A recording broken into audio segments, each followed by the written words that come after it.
Hello, everyone, and welcome back to Soft Stories. I'm Stratton, and this is Pepper, and today we are going to be finishing our reading of Silas Marner by George Eliot.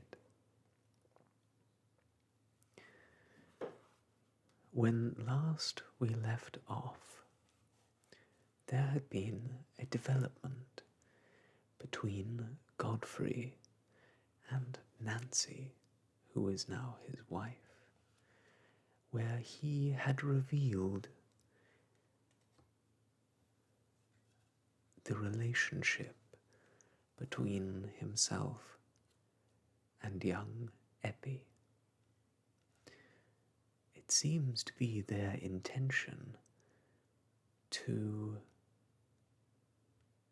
reclaim her as a daughter of their house. I'll be interested to see how that goes for them. I suspect they will be surprised when they ask her about it. But I'm getting ahead of myself.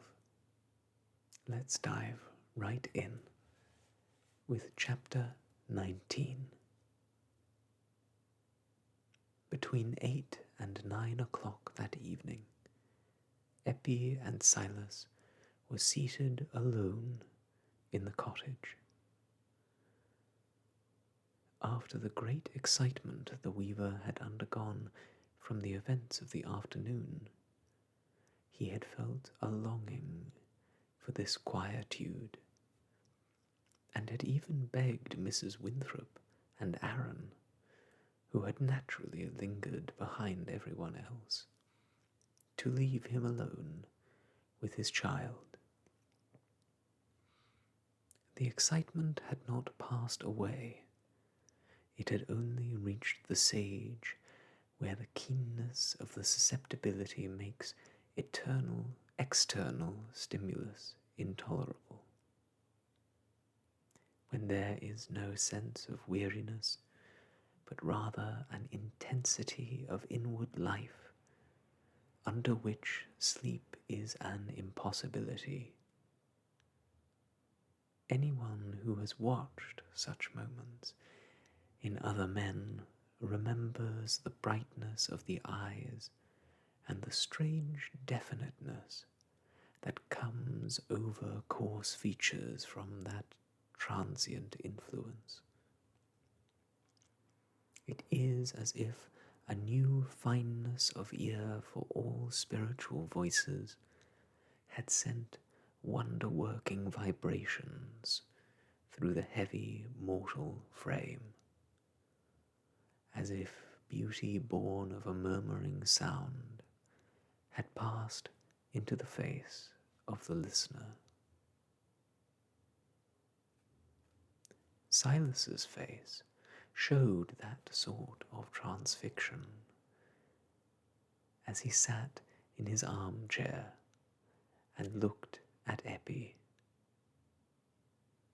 She had drawn her own chair towards his knees and leaned forward, holding both of his hands while she looked up at him.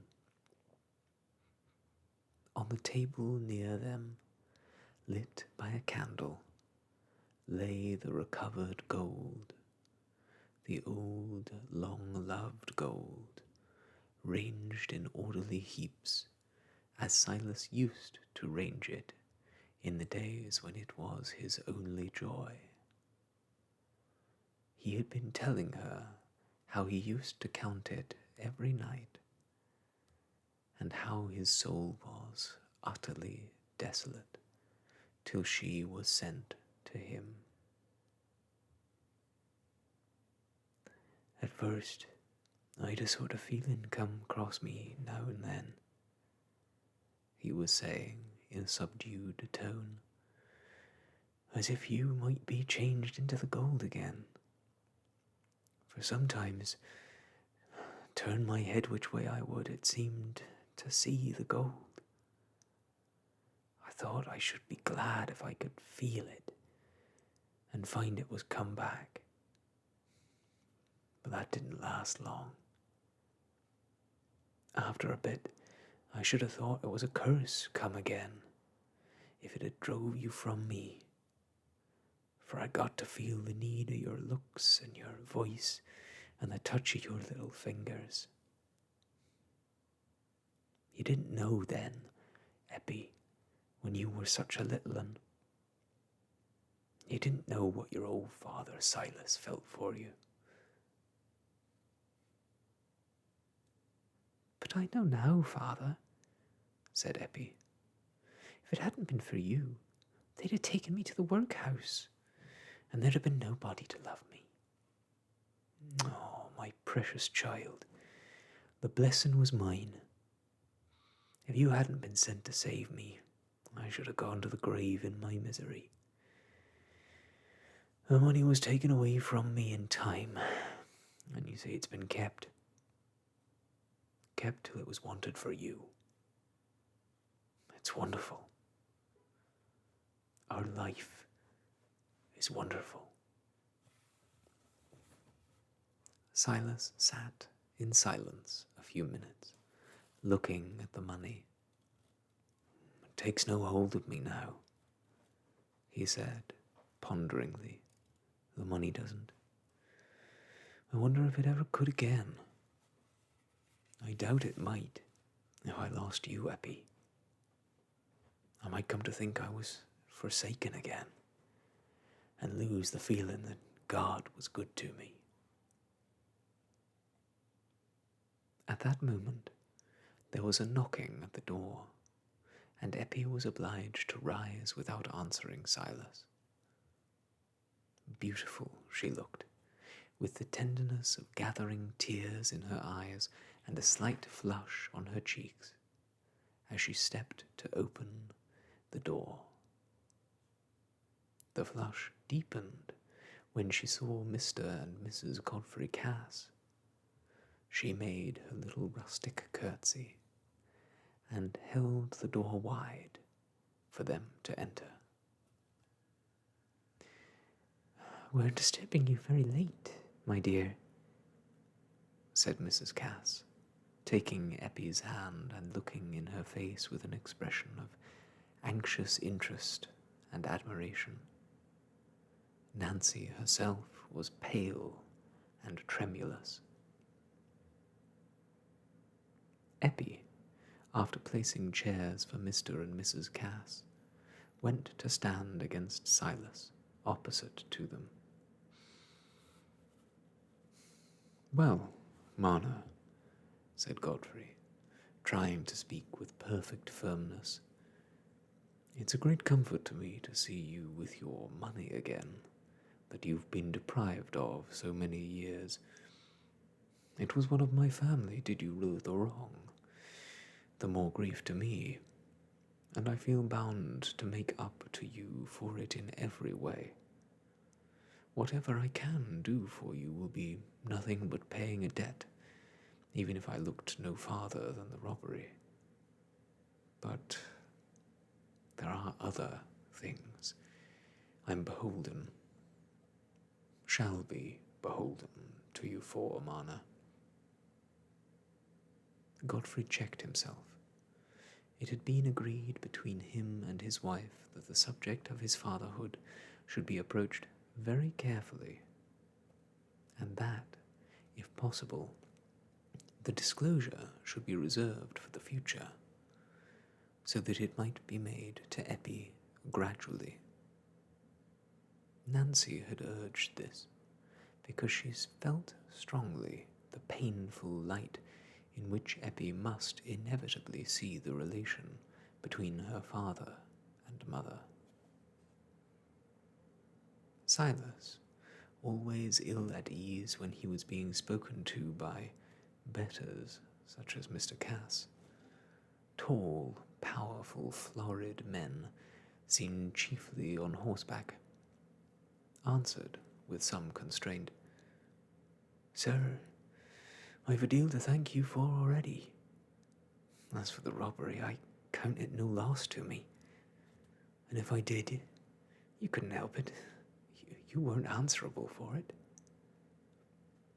You may look on it that way, Marner, but I never can. And I hope you'll let me act according to my own feeling of what's just.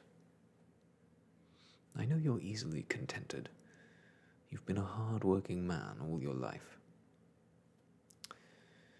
Yes, sir, yes, said Marner meditatively.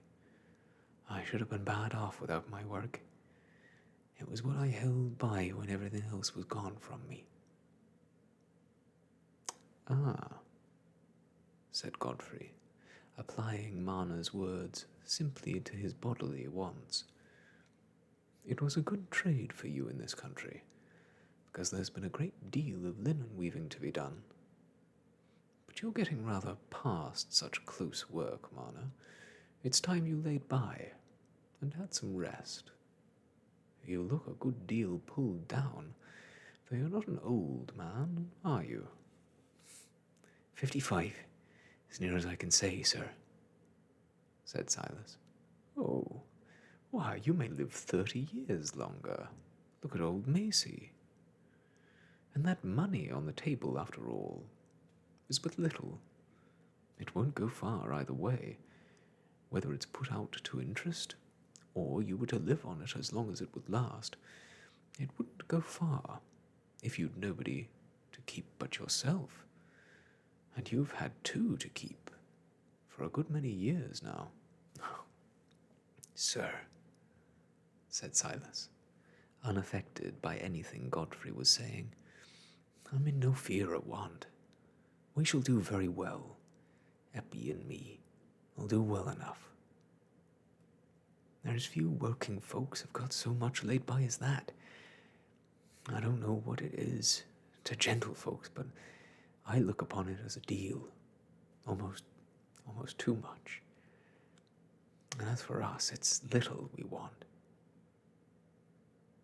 Only the garden, father, said Eppie, blushing up to the ears the moment after. You love a garden, do you, my dear? Said Nancy, thinking that this turn in the point of view might help her husband. We should agree in that. I give a great deal of time to the garden. Ah, there's plenty of gardening at the Red House, said Godfrey, surprised at the difficulty he found in approaching a proposition which had seemed so easy to him in the distance.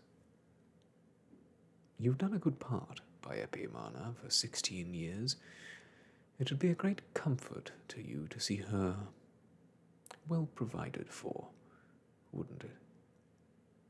She looks blooming and healthy, but not fit for any hardships.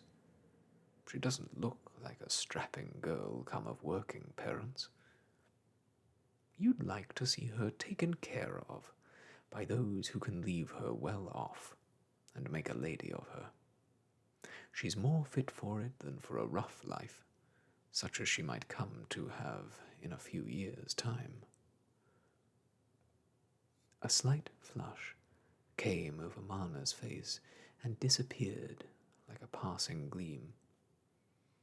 Eppie was simply wondering Mr. Cass should talk so about things that seemed to have nothing to do with reality, but Silas was hurt and uneasy. I don't take your meaning, sir, he answered, not having words at command to express the mingled feelings with which he had heard Mr. Cass's words. Well, my meaning is this, Marner, said Godfrey, determined to come to the point. Mrs. Cass and I, you know, have no children, nobody to benefit by our good home and everything else we have. More than enough for ourselves. And we should like to have somebody in the place of a daughter to us. We should like to have Eppie, and treat her in every way as our own child. It would be a great comfort to you in your old age, I hope, to see her fortune made in that way, after you have been at the trouble of bringing her up so well. And it's right you should have every reward for that. And Eppie, I'm sure, will always love you and be grateful to you. She'd come and see you very often, and we should all be on the lookout to do everything we could towards making you comfortable. A plain man, like Godfrey Cass, speaking under some embarrassment, necessarily blunders on words that are coarser than his intentions, and that are likely to fall gratingly on susceptible feelings. While he had been speaking, Eppie had quietly passed her arm behind Silas's head and let her hand rest against it caressingly. She felt him trembling violently. He was silent for some moments when Mr. Cass had ended, powerless under a conflict of emotions, all alike painful. Eppie's heart was swelling in the sense that her father was in distress, and she was just going to lean down and speak to him when one struggling dread at last gained the mastery over every other in Silas. And he said, faintly, "Eppie, my child, speak. I won't stand in your way. Thank Mr. and Mrs. Cass." Eppie took her hand from her father's head and came forward a step. Her cheeks were flushed, but not with shyness this time. The sense that her father was in doubt and suffering banished that sort of self-consciousness. She dropped a low curtsy, first to Mrs. Cass and then to Mr. Cass, and said, "Thank you, ma'am. Thank you, sir. But I can't leave my father, nor own anybody nearer than him. And I don't want to be a lady. Thank you all the same." Here Eppie dropped another curtsy. "I couldn't give up the folks I'd been used to." Eppie's lip began to tremble a little at the last words. She retreated to her father's chair again and held him round the neck, while Silas, with a subdued sob, put up his hand to grasp hers. The tears were in Nancy's eyes, but her sympathy with Eppie was, naturally, divided with distress on her husband's account. She dared not speak, wondering what was going on in her husband's mind. Godfrey felt irritation inevitable to almost all of us when we encounter an unexpected obstacle. He had been full of his own penitence and resolution to retrieve his error as far as the time was left to him.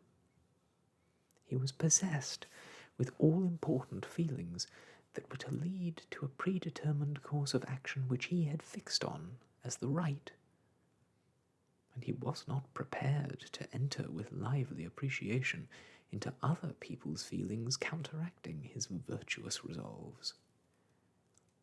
The agitation with which he spoke again was not quite unmixed with anger. "But I have a claim on you, Eppie, the strongest of all claims. It is my duty, Marner, to own Eppie as my child and provide for her. She is my own child. Her mother was my wife. I have a natural claim on her that must stand before every other." Eppie had given a violent start and turned quite pale. Silas, on the contrary, who had been relieved by Eppie's answer, from the dread lest his mind should be in opposition to hers, felt the spirit of resistance in him set free, not without a touch of parental fierceness. "Then, sir," he answered, with an accent of bitterness that had been silent in him since the memorable day when his youthful hope had perished. "Then, sir, why didn't you say so 16 years ago, and claim her before I'd come to love her, instead of coming to take her from me now, when you might as well take the heart out of my body? God gave her to me because you turned your back upon her, and he looks upon her as mine. You've no right to her. When a man turns a blessing from his door, it falls to them as take it in." "I know that, Marner. I was wrong. I've repented of my conduct in that manner," said Godfrey, who could not help feeling the edge of Silas's words. "I'm glad to hear it, sir," said Marner, with gathering excitement. "But repentance doesn't alter what's been going on for 16 years. But coming now and saying I'm her father, it doesn't alter the feelings inside us. It's me she's been calling her father ever since she could say the word." "But I think you might look at the thing more reasonably, Marner," said Godfrey, unexpectedly awed by the weaver's direct truth-speaking. "It isn't as if she was to be taken quite away from you so that you'd never see her again. She'll be very near you, and come to see you very often. She'll feel just the same towards you." "Just the same," said Marner, more bitterly than ever. "How'll she feel just the same for me as she does now, when we eat of the same bit and drink of the same cup and think of the same things from one day's end to another? Just the same. That's idle talk.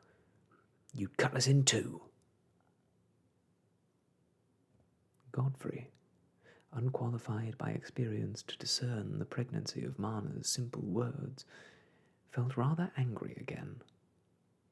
It seemed to him that the weaver was very selfish, a judgment readily passed by those who have never tested their own power of sacrifice, to oppose what was undoubtedly for Eppie's welfare, and he felt himself called upon, for her sake, to assert his authority. "I should have thought, Marner," he said severely, "I should have thought your affection for Eppie would have made you rejoice in what was for her good, even if it did call upon you to give up something. You ought to remember that your own life is uncertain, and that she's at an age now where her lot may soon be fixed in a way very different from what it would be in her father's home. She may marry some low, working man, and then, whatever I might do for her, I couldn't make her well off. You're putting yourself in the way of her welfare, and though I'm sorry to hurt you after what you've done, and what I've left undone, I feel it's now my duty to insist on taking care of my daughter. I want to do my duty."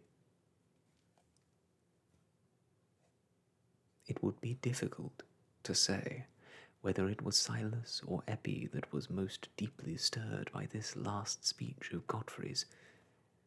Thought had been very busy in Eppie as she listened to the contest between her old, long-loved father and this new, unfamiliar father who had suddenly come to fill the place of that black, featureless shadow which had held the ring and placed it on her mother's finger.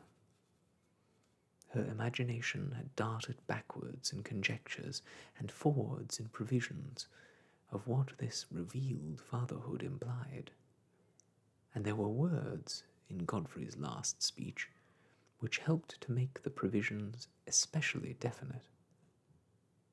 Not that these thoughts either of past or future, determined her resolution. That was determined by the feelings which vibrated to every word Silas had uttered. But they raised, even apart from these feelings, a revulsion towards the offered lot and the newly revealed father. Silas, on the other hand, was again stricken in conscience, and alarmed lest Godfrey's accusation should be true, lest he should be raising his own will as an obstacle to Eppie's good.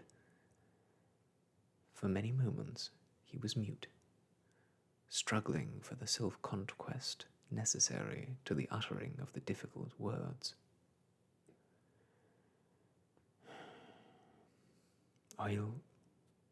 I'll say no more. Let it be as you will. Speak to the child. I'll hinder nothing.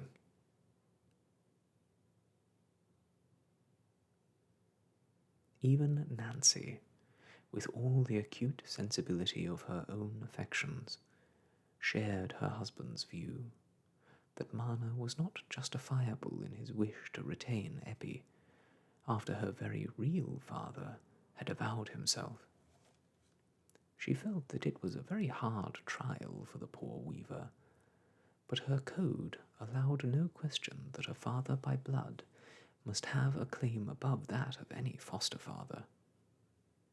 Besides, Nancy used all her life to plenteous circumstances and the privileges of respectability, could not enter into the pleasures which early nurture and habit connect with all the little aims and efforts of the poor who are born poor. To her mind, Eppie, in being restored to her birthright, was entering on a too long withheld but unquestionable good. Hence she heard Silas's words with relief, and thought, as Godfrey did, that their wish was achieved. Eppie, my dear, said Godfrey, looking at his daughter not without some embarrassment, under the sense that she was old enough to judge him. It will always be our wish that you should show your love and gratitude to one who has been a father to you so many years, and we will want you to make him comfortable in every way. But we hope you'll come to love us as well. And though I haven't been what a father should have been to you all these years, I wish to do the utmost in my power for you for the rest of your life, and provide for you as my only child. And you'll have the best of mothers in my wife. That'll be a blessing you haven't known since you were old enough to know it. My dear, you'll be a treasure to me, said Nancy in her gentle voice. We shall want for nothing when we have our daughter. Eppie did not come forward and curtsy as she had done before. She held Silas's hand in hers and grasped it firmly. It was a weaver's hand, with a palm and fingertips that were sensitive to such pressure, while she spoke with colder decision than before. Thank you, ma'am. Thank you, sir, for your offers. They're very great and far above my wish. I should have no delight in life any more if I was forced to go away from my father and knew he was sitting at home a-thinking of me and feeling lone. We've been used to be happy together every day, and I can't think of no happiness without him. And he says he'd nobody in the world till I was sent to him, and he'd have nothing when I was gone. And he's took care of me and loved me from the first, and I'll cleave to him as long as he lives, and nobody shall ever come between him and me. You must make sure, Eppie, said Silas, in a low voice. You must make sure as you won't ever be sorry, because you made your choice to stay among poor folks, and with poor clothes and things, when you might have had everything of the best. His sensitiveness on this point had increased as he listened to Eppie's words of faithful affection. I can never be sorry, Father, said Eppie. I shouldn't know what to think on or wish for with fine things about me as I haven't been used to. And it'd be a poor work for me to put on things and ride in a gig and sit in a place at church and as it make 'em as think I'm as fond of, think me unfitting company for 'em. What could I care for then? Nancy looked at Godfrey with a pained, questioning glance. But his eyes were fixed on the floor, where he was moving the end of his stick, as if he were pondering on something absently.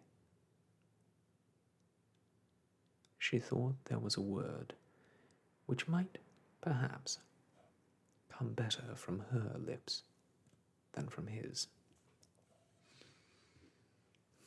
What you say is natural, my dear child.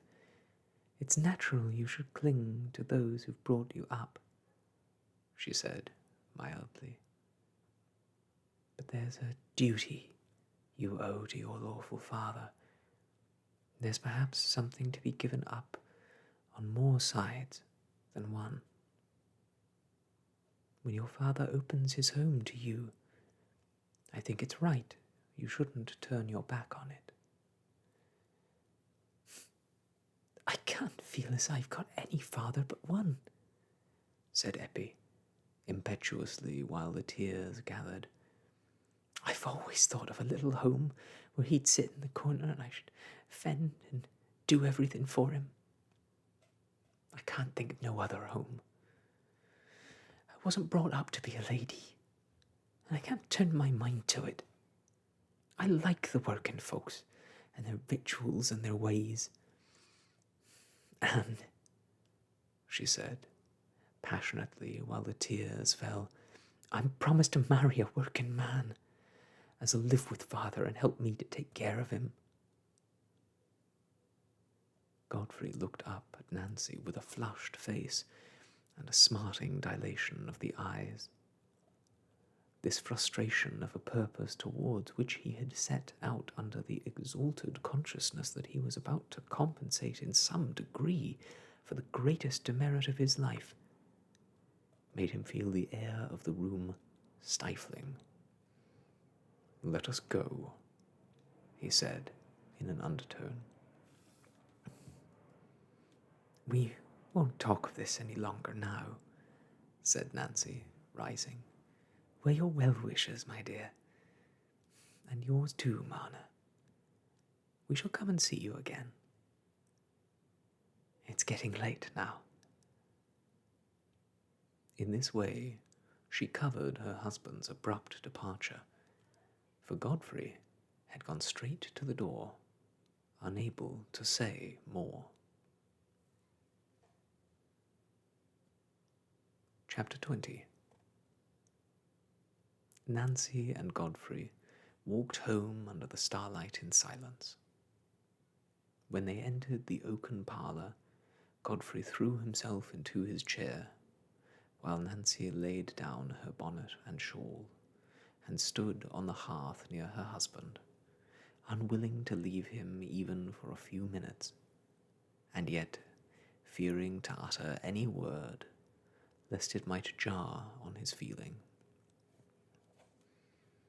At last, Godfrey turned his head towards her, and their eyes met, dwelling in that meeting without any movement on either side. That quiet, mutual gaze of a trusting husband and wife is like the first moment of rest or refuge from a great weariness or a great danger, not to be interfered with by speech or action which would distract the sensations from the fresh enjoyment of repose. But presently he put out his hand, and as Nancy placed hers within it, he drew her towards him and said, "That's ended." She bent to kiss him, and then said as she stood by his side, "Yes, I'm afraid we must give up the hope of having her for a daughter. It wouldn't be right to want to force her to come to us against her will. We can't alter her bringing up, and what's come of it." "No," said Godfrey, with a keen decisiveness of tone in contrast with his usually careless and unemphatic speech. "There's debts we can't pay like money debts, by paying extra for the years that have slipped by. While I've been putting off and putting off, the trees have been growing. It's too late now. Marner was in the right in what he said about a man's turning away a blessing from his door. It falls to somebody else. I wanted to pass for childless once, Nancy. I shall pass for childless now, against my wish." Nancy did not speak immediately, but after a little while she asked, "You won't make it known, then, about Eppie's being your daughter?"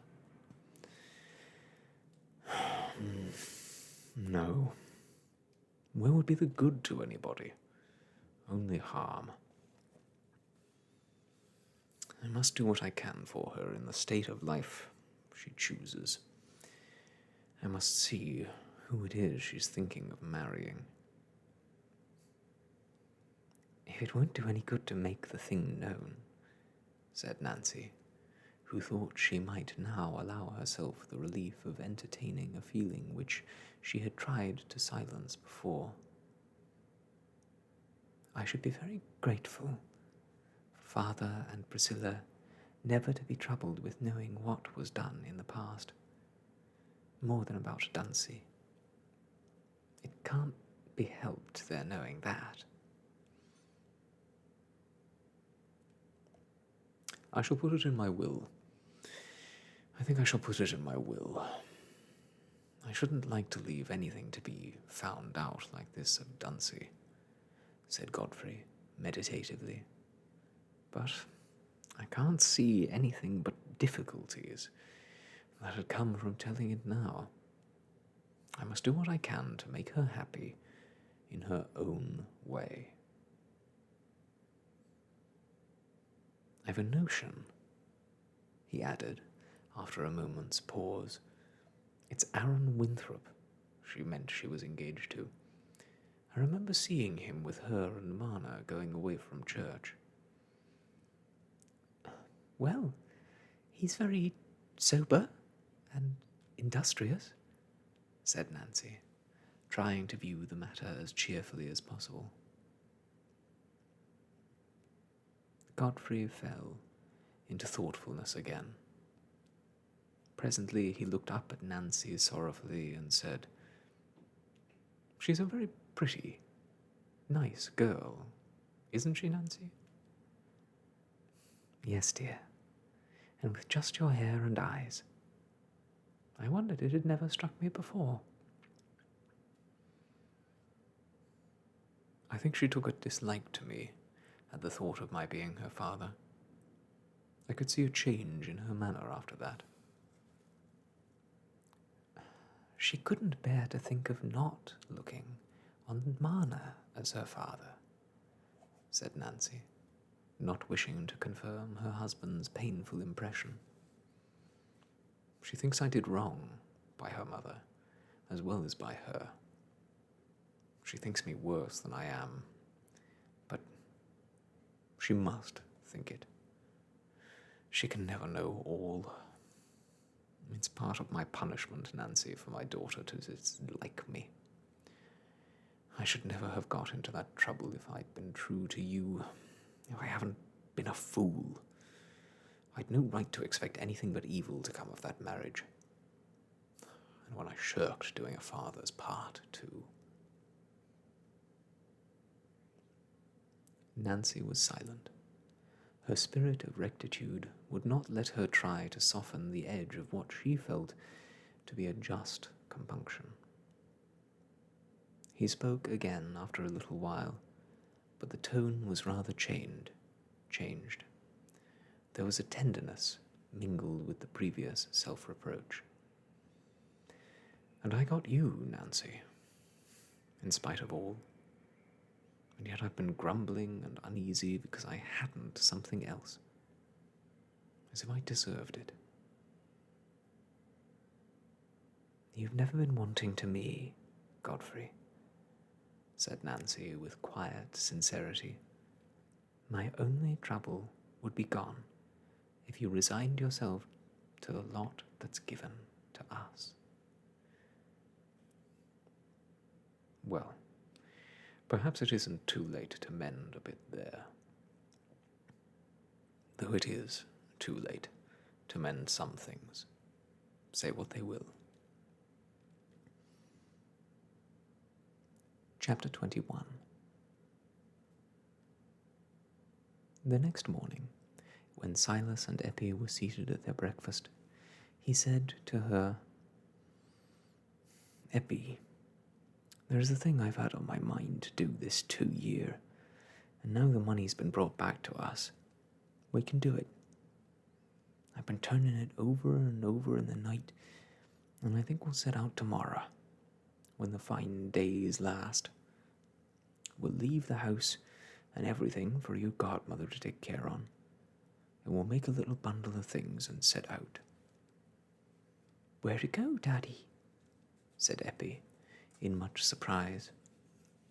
To my old country, to the town where I was born, up Lantern Yard. I want to see Mr. Paston, the minister. Something may have come out to make him know that I was innocent of the robbery. And Mr. Paston was a man with a deal of light. I want to speak to him about the drawing of the lots. And I should like to talk to him about the religion of this countryside, for I partly think he doesn't know on it. Eppie was very joyful, for there was the prospect not only of wonder and delight at seeing a strange country, but also of coming back to tell Aaron about it.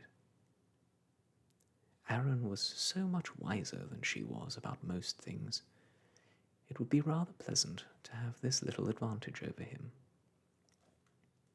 Mrs. Winthrop, though possessed with a dim fear of dangers attended on so long a journey, and requiring many assurances that it would not take them out of the region of carriers' carts and slow wagons, was nevertheless well pleased that Silas should revisit his own country, and find out if he had been cleared from that false accusation.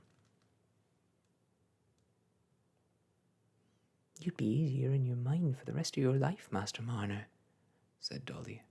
That you would. And if there's any light to be got up the yard you talk on, we've need of it back in this world, and I'd be glad on it myself, if you could bring it back.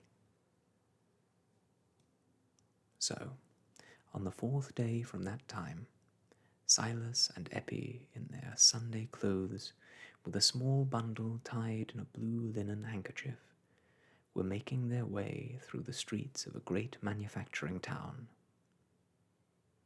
Silas, bewildered by the changes 30 years had brought over his native place, had stopped several persons in succession to ask them the name of this town, that he might be sure he was not under a mistake about it.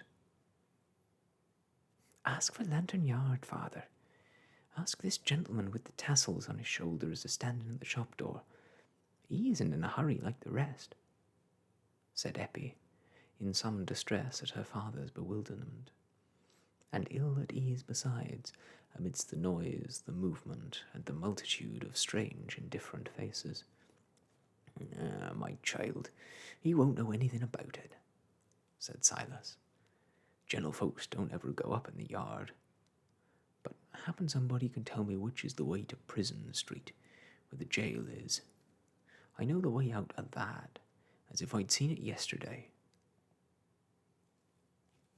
With some difficulty, after many turnings and new inquiries, they reached Prison Street, and the grim walls of the jail, the first object that answered to any image in Silas's memory, cheered him with the certitude, which no assurance of the town's name had hitherto given him, that he was in his native place. He said, drawing a long breath. "There's the jail, Eppie. It's just the same. I aren't afraid now. It's the third turning on that left hand from the jail doors. That's the way we must go." "What a dark, ugly place," said Eppie. "How it hides the sky. It's worse than the workhouse.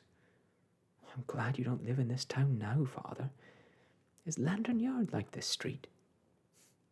"My precious child," said Silas, smiling, "it isn't a big street like this.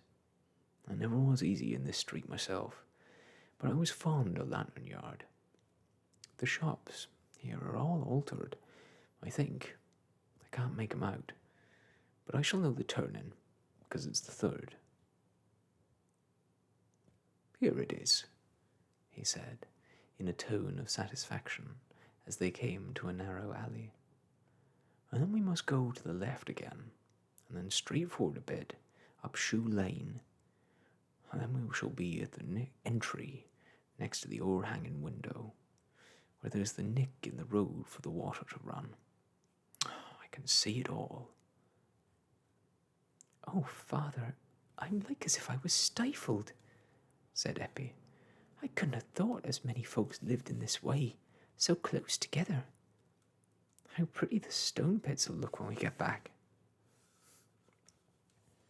"It looks comical to me now, child, and smells bad. I can't think of it usen't to smell so." Here and there, a sallow, begrimed face looked out from a gloomy doorway at the strangers, and increased Eppie's uneasiness, so that it was a longed-for relief when they issued from the alleys into Shoe Lane, and there was a broader strip of sky. "Dear heart," said Silas, "why, there's people coming out of the yard as if they'd been to chapel this time of day. A weekday noon." Suddenly he started and stood still, with a look of distressed amazement that alarmed Eppie. They were before an opening in front of a large factory, from which men and women were streaming for their midday meal. "Father," said Eppie, clasping his arm, "what's the matter?" But she had to speak again and again before Silas could answer her. "It's gone, child," he said at last in strong agitation. "Lantern Yard's gone. It must have been here, because here's the house with the o'erhanging window. I know that, it's just the same. But they've made this new opening. And see that big factory. It's all gone, chapel and all. Come into that little brush shop and sit down, Father. They'll let you sit down," said Eppie, always on the watch lest one of her father's strange attacks should come on. "Perhaps the people can tell you all about it." But neither from the brushmaker, who had come to Shoe Lane only 10 years ago, when the factory was already built, nor from any other source within his reach, could Silas learn anything of the old Lantern Yard friends, or of Mr. Paston, the minister. "The old place is all swept away," Silas said to Dolly Winthrop on the night of his return. "The little graveyard and everything. The old home's gone. I've no home but this one now. I shall never know whether they got at the truth of the robbery, nor whether Mr. Paston could have given me any light about the drawing of the lots.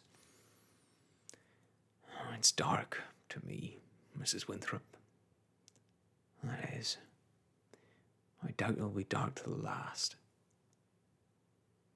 Well, yes, Master Marner, said Dolly, who sat with a placid, listening face now bordered by grey hairs.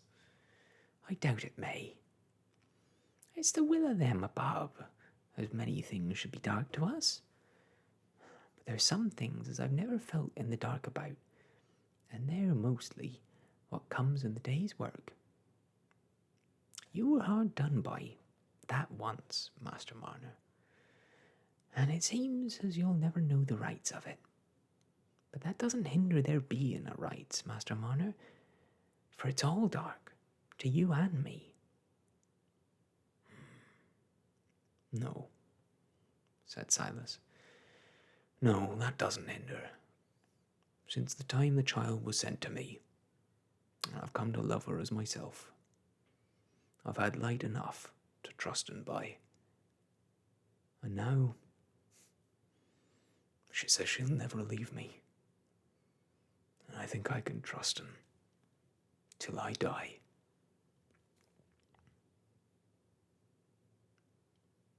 Conclusion. There was one time of the year which was held in Raveloe to be especially suitable for a wedding. It was when the great lilacs and laburnums in the old-fashioned gardens showed their golden and purple wealth above the lichen-tinted walls, and when there were calves still young enough to want bucketfuls of fragrant milk. People were not so busy then as they must become when the full cheese-making and the mowing had set in. And besides, it was a time when the light bridal dress could be worn with comfort and seen to advantage.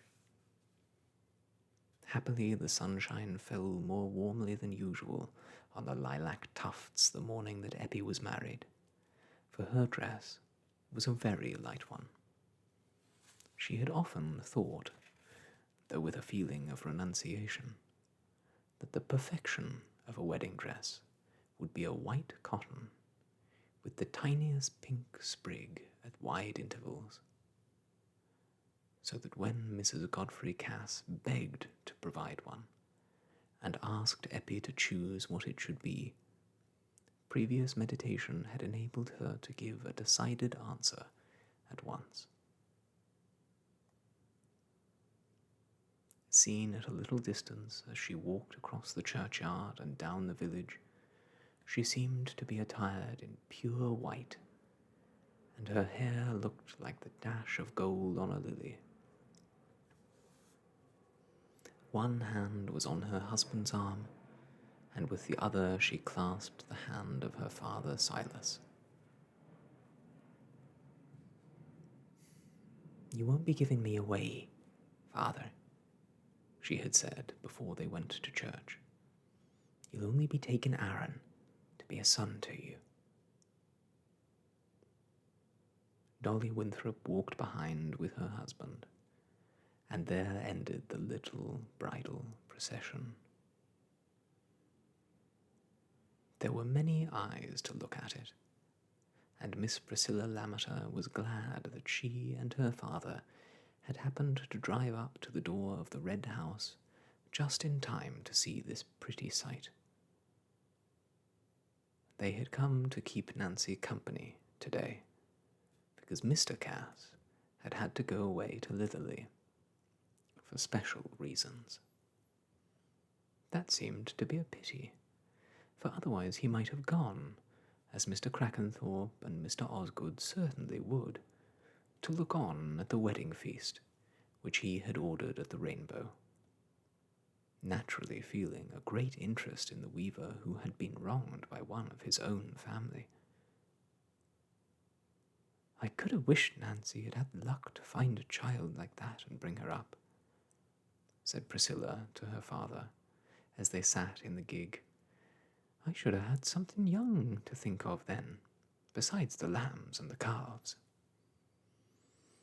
Yes, my dear, yes, said Mr. Lammeter.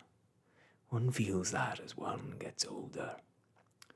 Things look dim to old folks.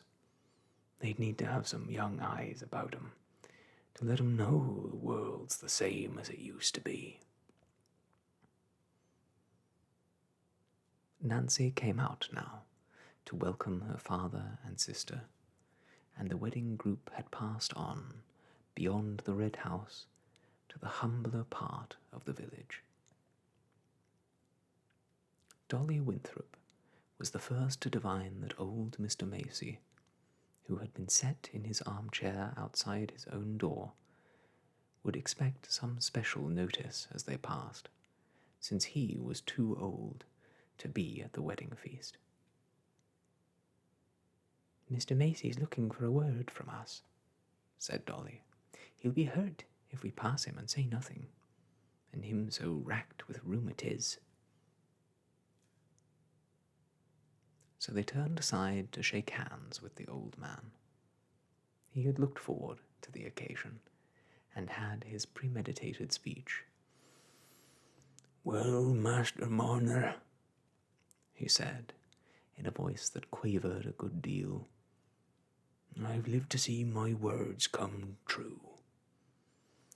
I was the first to say there was no harm in you, though your looks might be aging you. And I was the first to say you'd get your money back. And it's nothing but rightful as you should.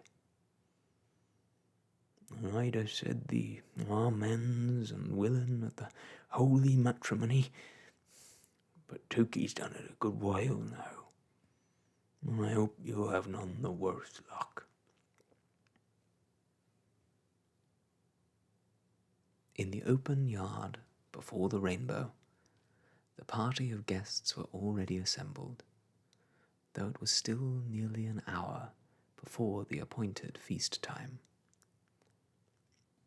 But by this means they could not only enjoy the slow advent of their pleasure, they had also ample leisure to talk of Silas Marner's strange history, and arrive by due degrees at the conclusion that he had brought a blessing on himself by acting like a father to a lone, motherless child. Even the farrier did not negative this sentiment. On the contrary, he took it up as peculiarly his own, and invited any hardy person to contradict him. But he met with no contradiction, and all differences among the company were merged in a general agreement with Mr. Snell's sentiment, that when a man had deserved his good luck, it was the part of his neighbours to wish him joy. As the bridal group approached, a hearty cheer was raised in the Rainbow Yard, and Ben Winthrop, whose jokes had retained their acceptable flavour, found it agreeable to turn in there and receive congratulations, not requiring the proposed interval of quiet at the stone pits before joining the company. Eppie had a larger garden than she had ever expected there now, and in other ways there had been alterations at the expense of Mr. Cass, the landlord, to suit Silas's larger family. For he and Eppie had declared that they would rather stay at the stone pits than go to any new home. The garden was fenced with stones on 2 sides, but in front there was an open fence, through which the flowers shone with answering gladness as the 4 united people came within sight of them. "Oh, father," said Eppie, "what a pretty home is ours. I think nobody could be happier than we are.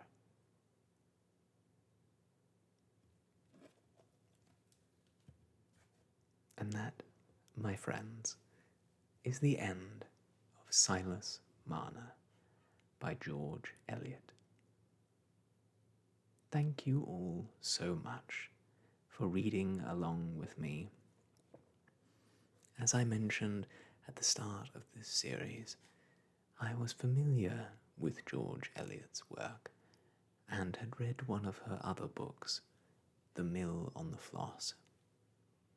But Silas Marner is considered to be among her greatest, and I certainly see why. It's a heartwarming tale, even if as a 21st century person I might have some comments about the gendered assumptions that are made in the book. I think that the characters are all masterfully painted and that the story comes to a good end.